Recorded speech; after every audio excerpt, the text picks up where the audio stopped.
Hello दोस्तों। आज के सेशन में हम बात करेंगे एसएससी सीजीएल एग्ज़ाम के बारे में और इसको रिव्यू करेंगे इस एग्ज़ाम को कि इसमें किस किस तरह से क्वेश्चन आ रहे हैं। चाहे वो आपके क्वांट्स का सेक्शन हो, चाहे वो आपके इंग्लिश कम्प्रीहेंशन का सेक्शन हो, चाहे वो आपके general intelligence and logical reasoning का सेक्शन हो, और चाहे वो आपके जीएस जनरल अवेयरनेस के किसी सेक्शन से हो। इन चारों के बारे में हम लोग बात करेंगे कि इसमें किस किस तरह से क्वेश्चन आ रहे हैं और आपका एग्ज़ाम अभी और भी आगे आने वाला है, तो आप किस तरह से अपनी प्रिपरेशन पे जाइए और कहाँ पे ज़्यादा फोकस कीजिए। इस वीडियो में हम इसको समझेंगे। तो चैनल को अभी तक आपने सब्सक्राइब नहीं किया होगा टिस्का एकेडमी को, तो सब्सक्राइब कर लीजिएगा और हम आप चलते हैं सेशन की तरफ। देखिए, सबसे पहले हम लोग बात करते हैं general intelligence and logical reasoning के बारे में। देखिए, जनरल इंटेलिजेंस और लॉजिकल रीजनिंग के जो क्वेश्चन आ रहे हैं, नॉर्मली जिस तरह से क्वेश्चन आ रहे हैं, ज़्यादातर जो पिक्चर फॉर्मेट है, मिरर वाले क्वेश्चन जो होते हैं वो ज़्यादा आ रहे हैं। मिरर के क्वेश्चन हो गए, चाहे वो किसी स्ट्रक्चर या फंक्शन पे बेस्ड जो क्वेश्चन आते हैं वो ज़्यादा आ रहे हैं, और ऑड वन आउट से क्वेश्चन आ रहे हैं। तो जैसे एसएससी का जो पुराना पैटर्न रहा है, एसएससी ने उसी पैटर्न को रीजनिंग में अप्लाई किया हुआ है। तो इसमें बहुत ज़्यादा वर्क करने की ज़रूरत नहीं है। अगर आपने प्रिपरेशन अच्छे से की है, प्रीवियस पेपर्स को भी सॉल्व किया है, तो आप इस सेक्शन में आराम से आप कम से कम 48 मार्क्स तक ला सकते हैं। मान लीजिए एक एक नंबर, अगर मान लीजिए आप किसी किसी तरह से आप गलत कर दिया, एक नंबर क्वेश्चन कोई आपको समझ में नहीं आया, तो वो बात अलग है। लेकिन आप इसमें कम से कम 24 आउट ऑफ 25, मतलब जनरली जो जितने भी बच्चे हैं, जो टॉपर है, जो इस एग्ज़ाम को क्लियर करने की कैपेबिलिटी रखते हैं, एक्चुअली में कैपेबिलिटी तो आप सभी के अंदर है, लेकिन इस एग्ज़ाम को क्लियर करेगा, क्योंकि जितनी पोस्ट है उसी हिसाब से रैंक बनेगी, उसी हिसाब से चीज़ें क्लियर होंगी, और पेपर भी थोड़ा ईजी आ रहा है, तो कट ऑफ का भी चांस है कि कट ऑफ बहुत आगे ज़्यादा जा सकता है। पॉसिबिलिटी है कि कट ऑफ हाई हो सकता है इसका, क्योंकि पेपर ईजी है। तो 24 आउट ऑफ 25 तो आपको अटेम्प्ट मतलब सही करने ही चाहिए। मान लीजिए आप 25 आउट ऑफ 25 अटेम्प्ट कर रहे हैं, तो उसमें आप 24, या मान के चलिए अगर आप थोड़ी बहुत अगर आपकी रीजनिंग थोड़ी सी वीक भी है, तो भी आपका 22+ तो कम से कम सही होना ही चाहिए अगर ये एग्ज़ाम क्लियर करना है तो, क्योंकि ये ऐसा सेक्शन है कि जिसमें सभी लोग अच्छा स्कोर करेंगे। जो भी इस एग्ज़ाम को क्लियर करने की कैपेबिलिटी रख रहा है, वो इस एग्ज़ाम में इतना 22+ स्कोर तो करेगा ही। तो आपको भी जनरल इंटेलिजेंस और रीजनिंग में इससे कम तो नंबर लेके नहीं आना है। अब देखिए, हम दूसरे सेक्शन की बात करते हैं। हम बात करते हैं इंग्लिश कम्प्रीहेंशन की। तो देखिए, इंग्लिश कम्प्रीहेंशन का जो सेक्शन आ रहा है उसमें जैसे वही ओल्ड पैटर्न, पुराना पैटर्न अपना है। सिनोनिम्स पूछ दे रहा है, एंटोनिम्स पूछ दे रहा है, वन वर्ड सब्स्टिट्यूशन है, ईडियम फ्रेज है आपका। कुछ 2-3 क्वेश्चन आ जा रहे हैं आपके एक्टिव वॉइस से, पैसिव वॉइस से आ जा रहे हैं क्वेश्चन। उसके बाद कुछ क्वेश्चन आपके जो आ रहे हैं वो नरेशन से आ रहे हैं, नरेशन से, लेकिन ज़्यादा क्वेश्चन नहीं है। आई थिंक जितना मैंने स्टूडेंट से बात की है, उस हिसाब से 2 to 3 क्वेश्चन आपके नरेशन से आ रहे हैं, डायरेक्ट इनडायरेक्ट, डायरेक्ट या इनडायरेक्ट स्पीच से। तो ये इससे क्वेश्चन आ रहे हैं, तो ये इसके पॉसिबिलिटी ज़्यादा है नरेशन की अगर बात करें तो। उसके बाद जो आपका फिलर्स हैं, जैसे कि पैराग्राफ में जो फिलर्स दिए रहते हैं उसमें जैसे ये आपका पैराग्राफ दे दिया यहाँ पे, और यहाँ पे एक एक वर्ड दे दिया है वन करके, और फिर इसमें आपको 4 ऑप्शन में आपको दे दिया फर्स्ट का क्या है, यहाँ क्या होगा, 4 ऑप्शन करके ऐसे दे दिया आपको। तो इस तरह से फिलर्स आ रहे हैं। तो ये क्वेश्चन, तो ओवरऑल देखा जाए तो ये सेक्शन बहुत ईजी पूछ रहा है, बहुत ही ऐसा नहीं कि इसमें सिनोनिम्स एंटोनिम्स बहुत ही टफ वर्ड पूछ दे रहा है या बहुत तगड़ी वोकेबुलरी का यूज़ कर रहा है, ऐसा नहीं है। इंग्लिश कम्प्रीहेंशन जैसा आता है वैसे नॉर्मल है एकदम। और पैसेज किसी किसी में पैसेज नहीं देखा गया कि पैसेज नहीं भी है, और कुछ, हालांकि कुछ सेक्शन में पैसेज है लेकिन कुछ सेक्शन नहीं है। और PQRS टाइप के जो क्वेश्चन होते हैं, जैसे कि पैरा जंबल टाइप के क्वेश्चन, ABCD या PQRS, इस टाइप के जो क्वेश्चन आपको अरेंज करने होते हैं, चाहे BCD है, इस तरह के क्वेश्चन जो आपको अरेंज करने होते हैं, इस तरह के क्वेश्चन यहाँ पे जनरली देखने को मिल रहे हैं। लेकिन बहुत ज़्यादा इसका भी मतलब स्कोप इसमें देखने में नहीं पता चल रहा है। अब हम लोग तो ये ओवरऑल ये सेक्शन ठीक है। अगर इसमें भी आपको मतलब एक सीरियस और एक मतलब सीरियस सस्पेंड है, तो उसमें भी 22+ अटेम्प्ट माना जाएगा कि इतना इतना अटेम्प्ट सही है।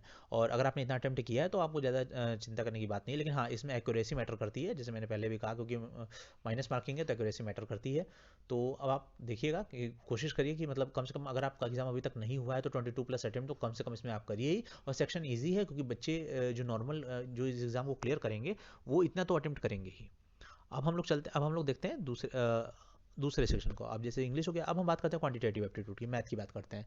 देखिए, मैथ में क्या है कि इसमें एक नई ट्रिक एसएससी ने प्ले की है, वैसे एसएससी ट्रिक अक्सर प्ले करती है, लेकिन इसमें देखा गया है कि जनरली ये प्ले कर ही रही है इस ट्रिक को। वो ट्रिक ऐसी है कि जैसे कि लास्ट में जो क्वेश्चन दे रहे हैं ना, उसमें ईजी दे रहे हैं, और कुछ कुछ सेक्शन, कुछ मतलब सेशन शिफ्ट में देखा गया है कि वो मिडिल में, जैसे कि मान लीजिए 1 to 10 तक एकदम टफ क्वेश्चन दे दिए, फिर आपके 17 225 आपके टफ दे दिए, और ये बीच का जो 10 to 17 का गैप है इसमें एकदम इजी क्वेश्चन डाल दिए। तो आप एक काम कीजिए कि जब से जैसे ही आपके सामने क्वांटिटी, अगर आपने अभी तक एग्जाम नहीं दिया है तो मैं आपको ये एक मतलब एक टिप दूंगा आपको कि आप एक काम कीजिएगा, अगर आप चाहते हैं ज़्यादा से ज़्यादा अटेम्प्ट करना सही, क्योंकि बहुत ईजी है और आपका कम समय में ज़्यादा से ज़्यादा क्वेश्चन आप अटेम्प्ट कर सकते हैं, तो आप एक काम कीजिएगा इसमें कि आप सबसे पहले आप एक बार 1 to 25 तक एक बार स्क्रॉल कर लीजिएगा, फटाफट फटाफट स्क्रॉल कर लीजिएगा एक बार, और देख ले, और उसमें अगर बीच में अगर कोई ऐसा क्वेश्चन है कि जो आपको एकदम देखते ही लग रहा है कि तो मैं तुरंत कर दूंगा, तो उसको तो वहीं पे उसी जगह पे उसको अटेम्प्ट कर दीजिए।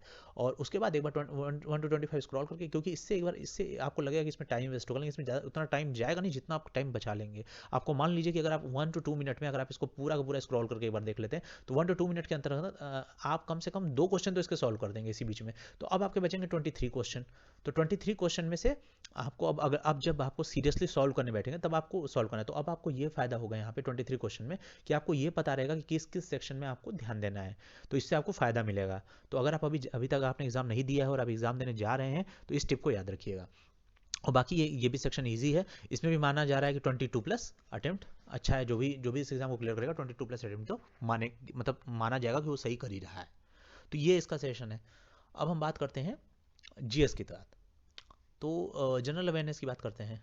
तो जनरल अवेयरनेस का जो सेक्शन है उसमें अगर इसमें एक नई चीज़ देखी जा रही है, अगर आपने जा रहे पेपर देने तो आप इससे ध्यान दीजिएगा कि जो नए अपॉइंटमेंट्स हुए हैं, न्यू अपॉइंटमेंट्स हुए हैं, चाहे न्यू अपॉइंटमेंट्स हुए हैं, अब चाहे ये पिछले साल के भी हुए हों वो भी, और खासतौर पर जो अभी राष्ट्रपति जो बनी है द्रौपदी मुर्मू, तो इन्होंने जो अभी प्रेजेंट में जितने लोगों को अभी इन्होंने अपॉइंट किया है, तो इन्होंने किन किन को अपॉइंट किया उसको देख लीजिएगा।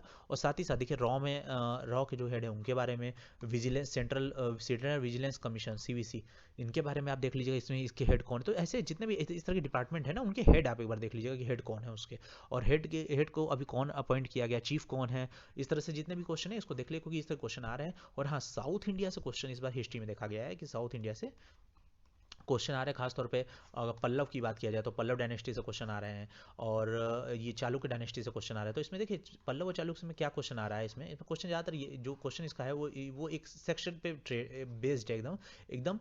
तो ये आ रहे हैं, इसमें से ज़्यादा क्वेश्चन जो आ रहे हैं वो इस तरह के क्वेश्चन आ रहे हैं, जैसे इनमें पल्लव में संगठन, जो इनके जो मर्चेंट्स के जो संगठन होते थे, मर्चेंट्स के संगठन होते थे, तो उनको क्या कहते थे, मर्चेंट्स ऑर्गेनाइजेशन है उसमें उसको क्या कहते थे पल्लव में। तो इस तरह के क्वेश्चन आ रहे हैं।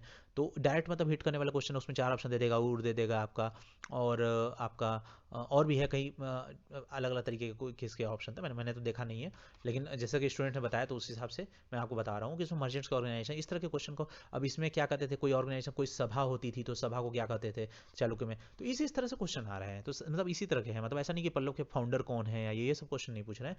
वो एक पर्टिकुलर एक जैसे खासतौर पर जो सभा संघ उनके ग्रुप होते हैं जो, और उनकी एडमिनिस्ट्रेटिव स्टाइल है उसमें उस पर ज़्यादातर से एडमिनिस्ट्रेशन से क्वेश्चन ज़्यादातर आ रहा है। तो ये है। तो और बाकी अगर देखा जाए तो साइंस के भी क्वेश्चन है ठीक ठाक, जैसे पीएच वैल्यू पे क्वेश्चन आ रहे हैं, पीएच वैल्यू पे क्वेश्चन देखे गए हैं। तो इस तरह से क्वेश्चन आए, तो अगर आप जा रहे हैं तो ये इन चीज़ों पे ध्यान दीजिएगा कि कौन से न्यू अपॉइंटमेंट हुए हैं, प्रेसिडेंट ने किसको अपॉइंट किया है, पीएच वैल्यू वगैरह ये सब देख लीजिएगा साइंस में।